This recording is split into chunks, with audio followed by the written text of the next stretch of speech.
Chapter 4. In the morning, Trier presented himself at Min's door before the temple bell rang. As he had hoped, it was Min's wife who answered his call. He held out a gourd bowl and bowed his head. "I have brought my own bowl today, so as not to inconvenience the honourable potter's wife," he said. Trier's plan was to eat only half his food, leave the bowl hidden somewhere, and take the other half home to Crane Man at the end of the day. Min's wife nodded and took the bowl from him, but he could see the puzzled look in her eyes. The day before, he had returned the bowl and chopsticks to her after washing and wiping them. Clearly, there had been no need for him to bring his own bowl. Trier turned away, feeling guilt like a shadow across his brow, and hoped fervently that he had not offended her. "I'm not really deceiving anyone," he argued to himself. "And I haven't asked for more food. It should make no difference to her which bowl." He carted clay again for Min, and by mid-afternoon he had grown more accustomed to the work. He was learning the tricky balance of spade work, deep enough to make a clean cut, but not so deep as to bury the spade head in the mire. The work went more quickly now, and the muscles in his back and arms that had been strengthened by the wood cutting did not cry out so loudly anymore. Trier brought the final load of clay back to Min's. As usual, the potter was nowhere in sight at the end of the day, so Trier left the cart parked under the eaves and went to retrieve the remaining half of his midday meal. Trier caught his breath. The gourd bowl was not beneath the Paulownia tree where he had left it. He searched the area around the tree. The bowl had been covered with a cloth weighed down by stones. Here was the cloth snagged on a shrub, and there, a few paces farther into the brush, the bowl. Empty. Not just empty, but polished clean. Some wild animal. Disappointment rose inside Trier until he felt he would have to let it escape in a wolf-like howl. Instead, he picked up the bowl and hurled it as far as he could into the brush. "Aye!" The startled cry that came from somewhere within the overgrown brush frightened Trier half off his feet. Min's wife emerged from behind a tangled bush, holding the bowl in one hand and the basket in the other. The basket was filled with berries, which she had apparently been gathering on the mountainside. She was smiling gently as she handed in the bowl. "This bowl had a great desire to become my hat," she said. "A bowl that flies. Small wonder that you preferred it to my own." Trier could see that she was teasing, but he was too deep in his own embarrassment and disappointment to respond with more than a curt nod. He checked himself in time to turn the nod into a bow of respect, then fled, leaving the scene of his failure, but not the knowledge of it. Yet again he had failed to share his meal with Crane Man, and, on top of that, it seemed that he had nearly hit his master's wife on the head with his bowl. It was 2 full moons now that Trier had been working for Min, but it seemed like a year or even longer. He sometimes felt that he could hardly remember what his life had been like before. The days had acquired a rhythm, a regularity he found comforting and dependable. He woke early, worked for Min, ate half of his dinner, worked again, then returned to the bridge at dusk.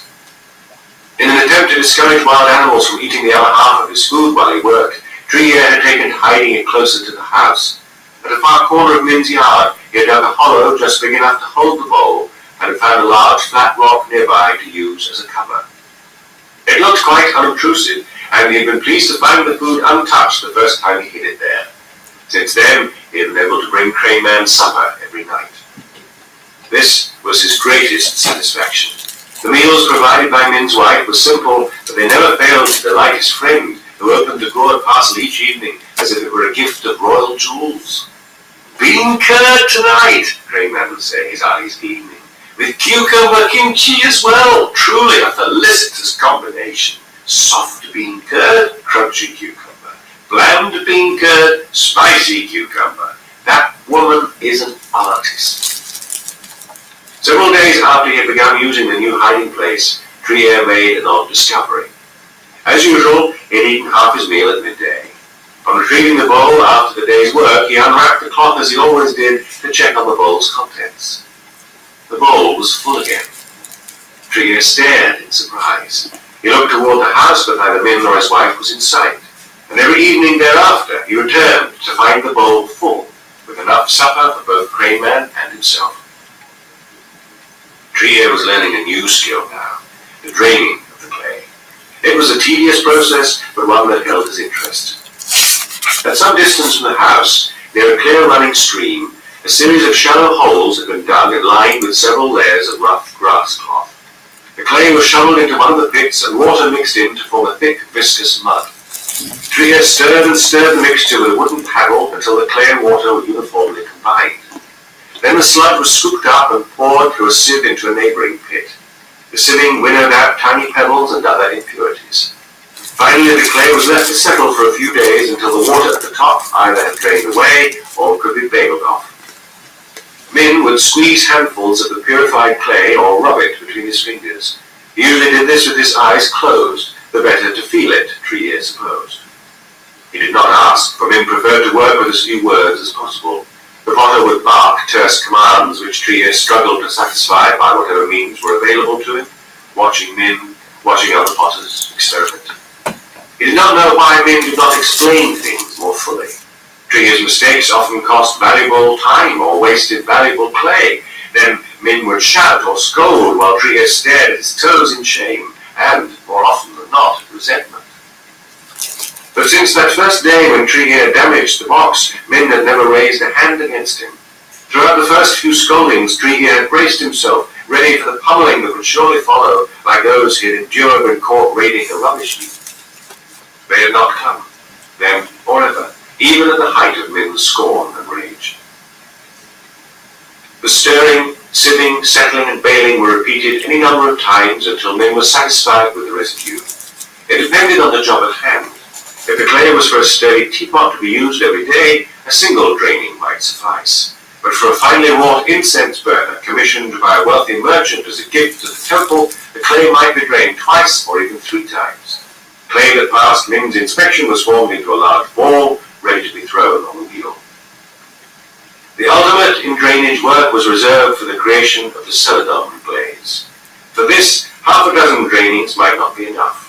Trier sometimes wanted to cry out and beat his fists into the clay in frustration when Min made an abrupt gesture for yet another repetition of the work. The clay for glaze was mixed in precise proportions with water and wood ash. This combination must have been the result of a happy accident in the distant past. Perhaps ashes had once fallen on a plain glazed vase in the kiln and resulted in patches of the clear celadon colour. Now potters used wood ash deliberately, each with his own secret formula to produce the sought-after glaze. How proud the potters were of its colour. No one had been able to name it satisfactorily, for although it was green, shades of blue and grey and violet whispered beneath it, as in the sea on a cloudy day. Different hues blended into one another where the glaze pooled thickly in the crevices or glossed sheer on the raised surfaces of its sized design. Indeed, a famed Chinese scholar had once named 12 small wonders of the world.